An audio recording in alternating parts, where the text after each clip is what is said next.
It's a very exciting experience to be here because there are people from all over the world, and so just walking through COP you feel really like you're in a global village. So you get the sense that everybody is indeed tackling this global issue together as, you know, one planet. So that's been really inspiring.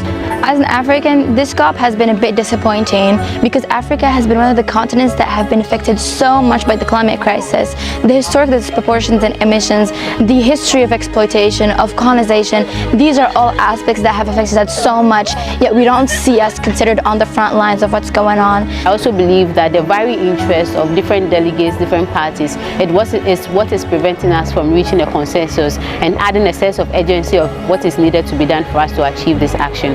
And for us as a civil society organization, our interest is to bring community voices into some of these spaces for them to understand the urgency, for them to feel the impacts that communities are feeling, for them to be able to act quickly. Before coming to COP, we know that Africa had a position which was also clearly stated in the Nairobi Declaration after the African Climate Summit in Nairobi, Kenya. We have seen that the negotiations so far have not gone in the way of Africa in terms of our priorities, one which include Africa as a continent of special needs and circumstances. However, I think there are a couple of wins that Africa can leverage on.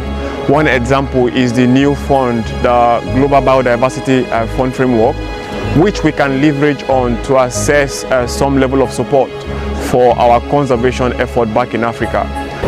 One of the key highlights at COP28 has been the endorsement of the Health and Climate Change Declaration by over 123 countries. This is a big achievement for me because for the past 27 COP, climate change and health has been a footnote in the climate change discussions.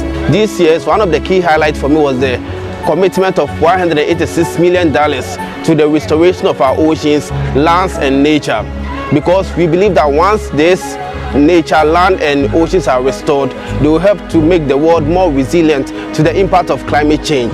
I say fossil, you say phase out fossil! Phase out! Phase out! Phase out! Phase out! Phase out! The circumstances are very, very difficult. The fossil fuel lobbyists are basically everywhere. Over 2,400 fossil fuel lobbyists are here. So the expectations weren't really high for this conference, but even though we know the climate crisis is escalating and we have to phase out of fossil fuels. But currently this was a big hope of this COP, that this will be a turning point. Currently we see that the fossil fuel industry is not only on this venue, but also in every single text and every single word. And that's dangerous. Like on every COP, there are many topics covered in the same time, and it could be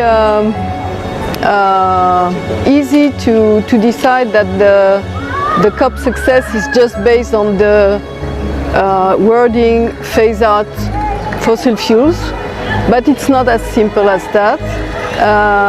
We can see in the COP that all the pledges and what the non-state actors are doing are very important. In that continents like mine, Europe, has caused this climate crisis.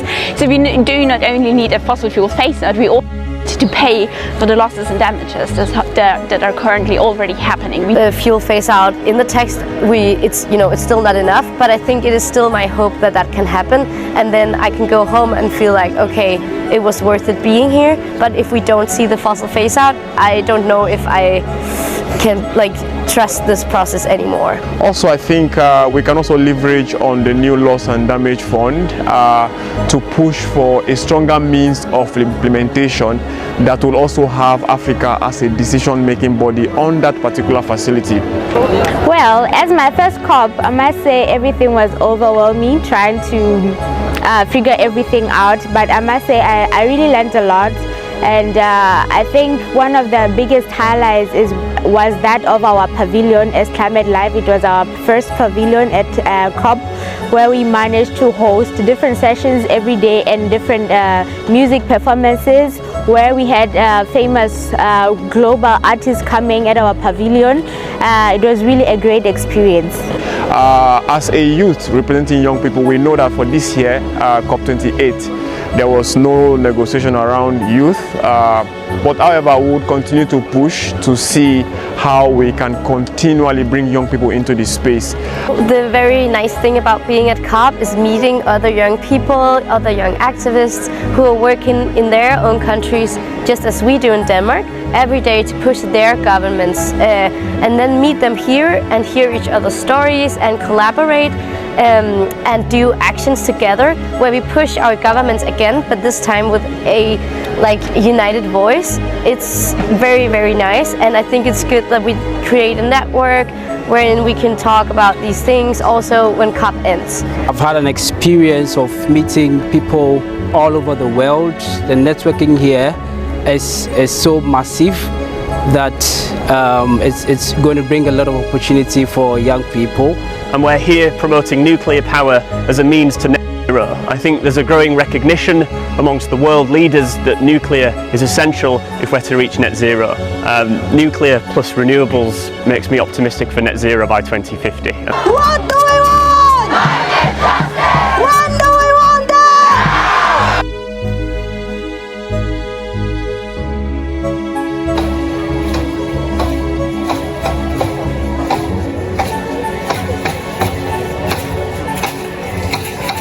I am grateful to everyone who has taken off their time to come and advance the conversation on climate change.